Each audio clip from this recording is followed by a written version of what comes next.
I get asked all the time, do I need red wine glasses and white wine glasses? Can I deal with just one glass? What's the difference? Why do I need two?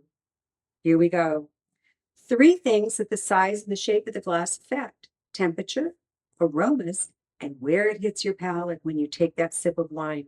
On a white wine glass, it's always the taller stems because the wine is served more chilled, a narrower bowl, and a narrower opening. The narrower bowl is going to throw those aromas and beautiful scents of all the citrus and the fruits straight to your nose.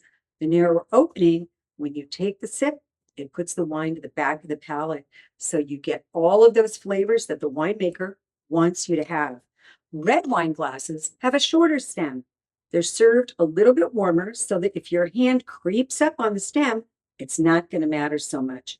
Bigger bowl allows more air to soften out the tannins. A larger mouth allows the wine to be all over your tongue, and you get that lovely wine taste that the winemaker wanted you to have. Some people like stemless. They're great if you like red wine because your hands are around it. The red wine is served a little bit warmer, not as chilled as the white, and that's good. So enjoy that beautiful glass of wine, whether it's in a white wine glass, a red wine glass, or you're red in a stemless. Enjoy.